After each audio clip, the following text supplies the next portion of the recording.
everyone, and welcome to this edition of Oak Talks, our very own opportunity to create a platform for Oakland's small business community to talk about their hopes, their dreams, their challenges, and aspirations for running businesses here in the city of Oakland. I'm your host today. I'm Christy Johnston-Limon. I'm the Deputy Director of Economic and Workforce Development here, and welcome to K-Top Studios. So today we're going to be hearing from 3 locally owned independent businesses in Oakland. Why does that matter? Well, because businesses are the heart and soul of our city. Here in Oakland, we are a small business town in the town. Almost 100%, I would say about 93% of businesses here in Oakland are run by families, by independent business owners, and so they are a core part of why we call Oakland, Oakland. And so I'm glad you're here with us today. I also want to thank our partners, the Oakland Fund for Public Innovation. What they've done is they have embedded what we're calling cultural strategists into city government. And so today's Oak Talks series was brought to you by our cultural strategist, who is the owner of the Bay Area Organization of Black-Owned Businesses, BAOBOB. And with that, I want to welcome Yvette Holtz over here to give you a little bit more information about our cultural strategist and what you're going to hear today. Please welcome Yvette Holtz. Thank you, Christy. It is amazing to see all these beautiful faces in the audience today. I'm so happy y'all are here. And I also just really honor the opportunity to work with EWD and your team, Christy. It's been amazing. And if it hadn't been, we wouldn't be able to have birthed this amazing program. Oak Talks is really the response to the question, how do we get qualitative information about the life and experience of small businesses in Oakland? And in my opinion, the best way to do that was to ask them directly and to give them the opportunity to really speak and be heard, and not just listened to, but heard. And that's what Oak Talks is. I want to introduce and give you a little background on Sareeta Young, our next speaker this morning. Sareeta is a filmmaker who has a small business here in Oakland that is doing production work for small films, small budgeted films, events, photography, and of that nature. Sareeta has put in great amounts of time to develop her craft and to creating a synergy here in Oakland. I want to let her give you more background on exactly what her point is this morning, but rest assured it has to do with the film industry. So with that, I want to give her a round of applause and welcome her to the stage.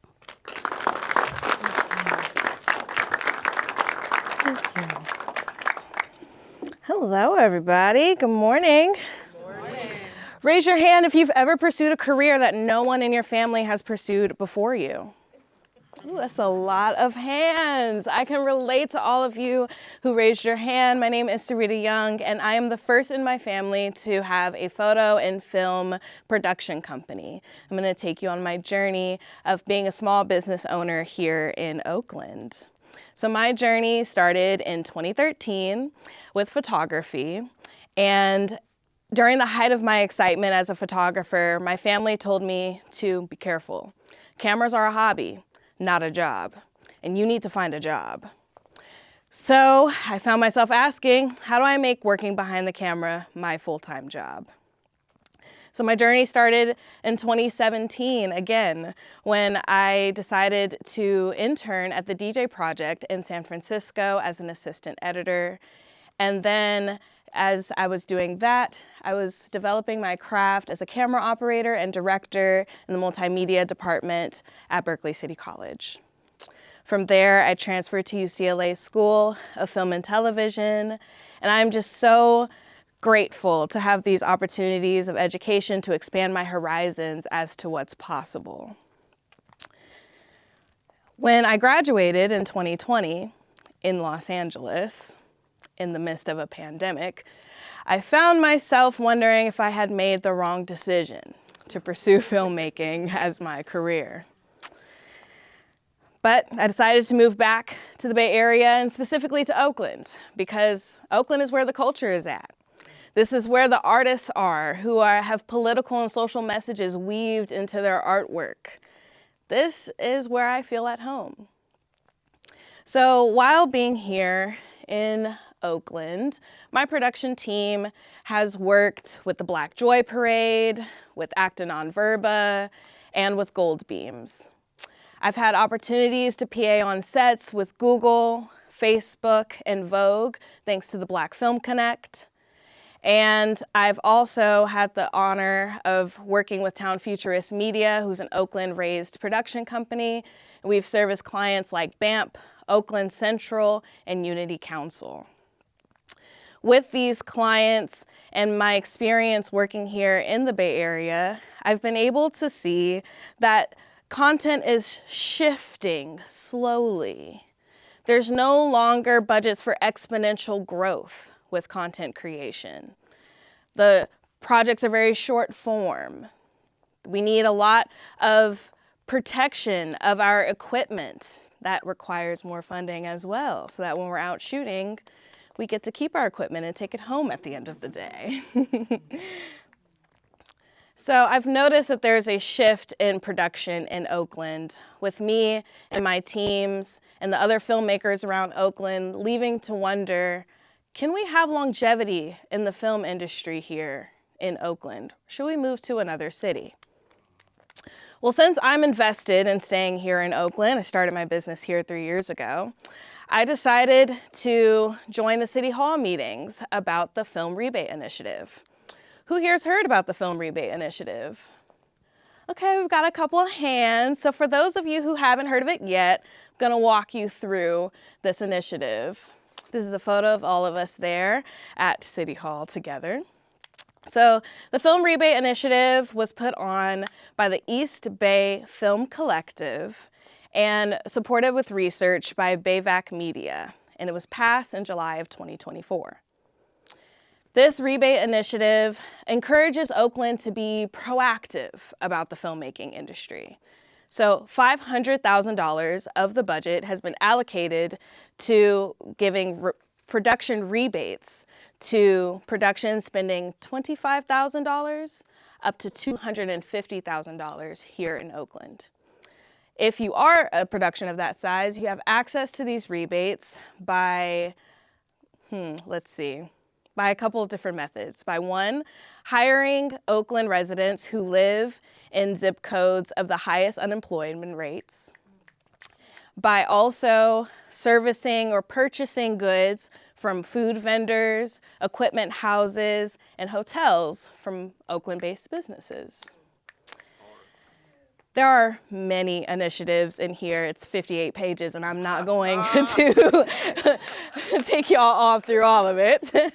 But some of the highlights are that Oakland is hoping to create a film database for the city, as well as hire one new staff member to promote Oakland as a new filmmaking destination.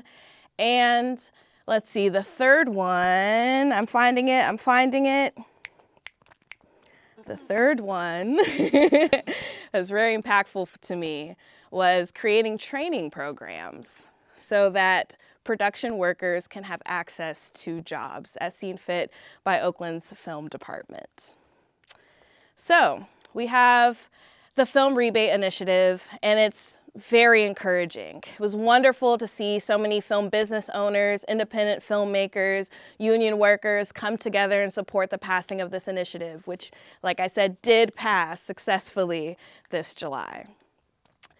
There is a whole world of filmmaking, though, outside of one initiative.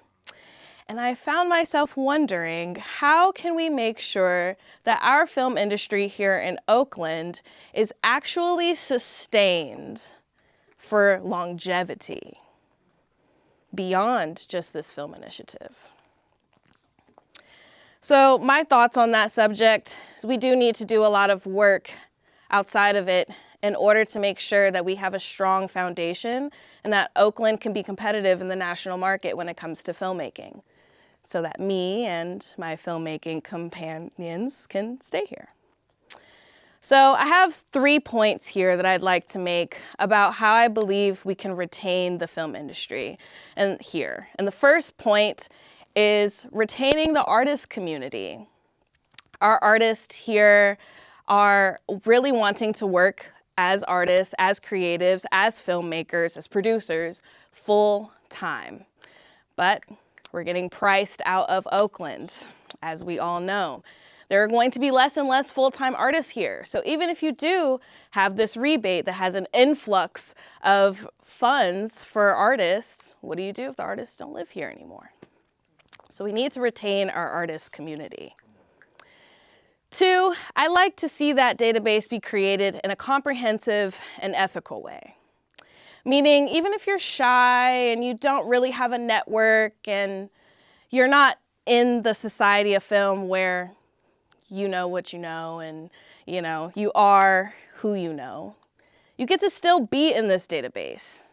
You get to submit your resume via email in a way so that even if you do not know the person specifically making this database, you can still get on it.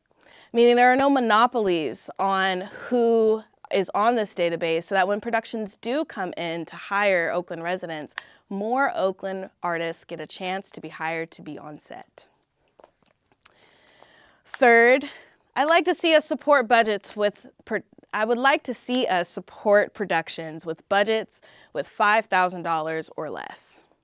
I work with a lot of artistpreneurs, a lot of businesses, and a lot of nonprofits who really don't want to spend more than $5,000.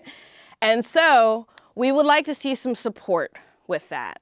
Now, I'm typically helping my clients either discount equipment or find discounted locations. I'm curious with the city's plan to build infrastructure, sound stages, and things like that.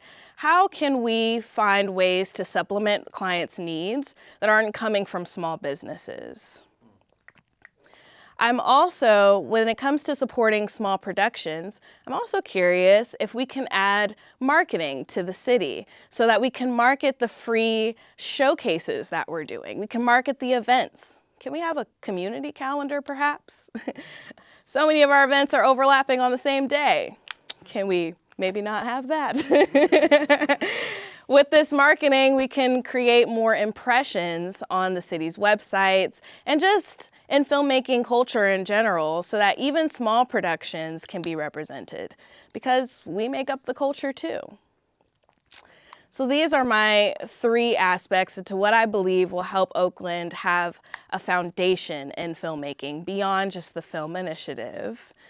And I'm really looking forward to continuing this conversation with you all and building my dream, which is staying in production in full time and remaining here in the Bay Area in Oakland, California. Thank you.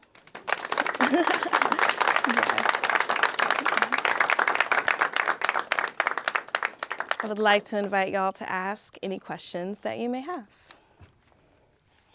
That's amazing, Sareeta. I am definitely not trying to usurp the mic for anyone who has a question, but I did want to ask you about the threshold for the tax credit or the. Yes.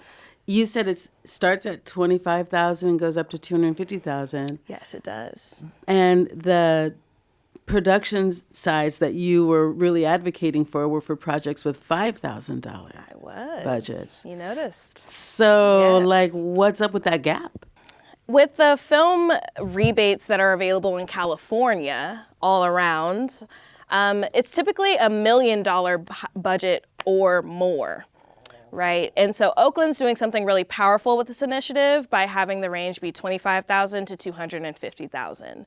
The reason I chose to focus on productions that are $5,000 and less is because there are lots of content creators out here, videographers, people who are working with nonprofits, a lot of creatives who are working with smaller budgets and are creating really powerful, impactful cultural works.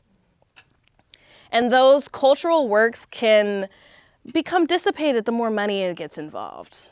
You have $1 million production, now we're talking Marvel. And does Marvel have cultural relevance to Oakland? Not unless you're Ryan Coogler. So I want to really encourage more filmmakers to be seen, the filmmakers that do work like I do, and I really want us to focus on those budgets that are $5,000 and less. Yes. Do I have any other questions?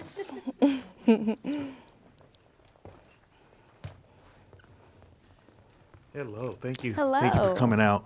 What are some takeaways for the city, right, to make sure that we continue this conversation? Yes. And that it doesn't end here, because obviously that's why we're all here. Yes. What can the city implement to further the conversation and gain a little more traction on what you've discussed? That is a great question. Thank you for asking that. I think to continue this conversation, we should invite filmmakers to be in space with city officials and have circle talk. I could talk for hours and hours and hours about all of the issues that we have as filmmakers, and I got 12 minutes. So if you want to talk to me or other filmmakers, it'd be best to have lunch with us, sit down, and actually continue this conversation, because I have spoken to so many people who have very specific ideas, including myself, on how we can move forward. Thank you. Yes.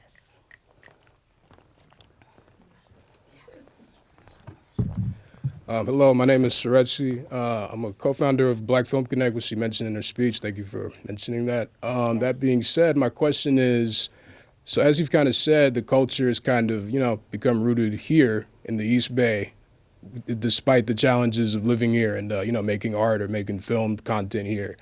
So I wanted to ask you to speak to that point of when you see, productions at different scales, including the 5,000 range, including the larger range, and you see who runs these productions, and you see, particularly how the industry is kind of shifting at this very moment. Do you see Oakland, proactively positioning itself, knowing that a lot of the, education systems for film are outside of Oakland, and a lot of the, future generation of filmmakers who might end up moving here but are often not trained here, or they are from here but they have to go somewhere else to get that training? Do you feel like the city could be more proactive in implementing new generation filmmaking techniques, for example, XR, LED walls, building those, for example, AI filmmaking, which is becoming a big thing in this industry and will be in many other industries? Do you feel like the city could be more proactive in how it, brings the city and the youth into the future of film? That is a very great question. Thank you, Sareeta, for coming and for asking that question. I do believe that Oakland as a city can be more proactive to involve the youth. I'm also an educator. I teach film at Berkeley City College.